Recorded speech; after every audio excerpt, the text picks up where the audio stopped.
একটা জিনিস লক্ষ্য করে দেখবে, আমরা যারা ফেসবুক কিংবা ইউটিউবে কন্টেন্ট তৈরি করি, আমাদের যেরকম কিছু সংখ্যক মানুষ ভালোবাসে, আবার বেশ কিছু মানুষ আমাদের সম্বন্ধে নোংরা কথা বলে।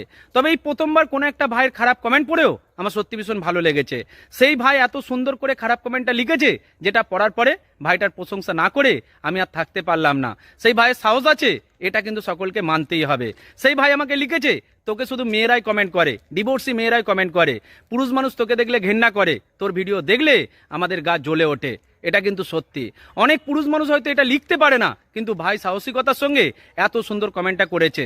দেখো, আমি শুধু জানি তা নয়, আমাকে ভালোবাসা প্রতিটা বোন কিংবা দিদি জানে যে পুরুষ মানুষ আমাকে দেখলে কিংবা আমার ভিডিও দেখলে তাদের সহ্য হয় না। কিন্তু আমি কি করব বলো? বাস্তব সত্যিটা তো সকলের সামনে তুলে ধরতে চেষ্টা করছি। আর তোমাদের কাছে আমার একান্ত অনুরোধ, যদি তোমরা মনে হয় যে আমার ভিডিও দেখবে না, শুধু আমার ভিডিওকে পাশ কাটিয়ে গেলেই তোমরা কিন্তু শান্তিতে থাকতে পারবে না। বরং সিদ্ধার্থ বারিক আইডিটাকে সোজাসুজি ব্লক করে দাও। আমার ভিডিও আর কোনোদিন তোমাদের কাছে পৌঁছাবে না। আর তোমরা যদি মনে করো আমাকে এড়িয়ে চলবে, তাহলে তোমরা ভুল করছো। কারণ দিনের পর দিন আমার ভিউ বাড়ছে, এভাবেই আমি যদি ওপরে উঠতে থাকি, প্রতিদিন প্রতিনিয়ত আমার ভিডিও তোমাদের আইডিতে শো করবে। তখন কিন্তু তোমাদের গা জ্বলতে জ্বলতে একদিন হয়তো পুড়েই যাবে, আর সেটা আমি সহ্য করতে পারবো না। তাই আমার অনুরোধ, আমাকে ব্লক করে দাও। ভালো থেকো দাদা, ভালো থাকবেন প্রত্যেকে।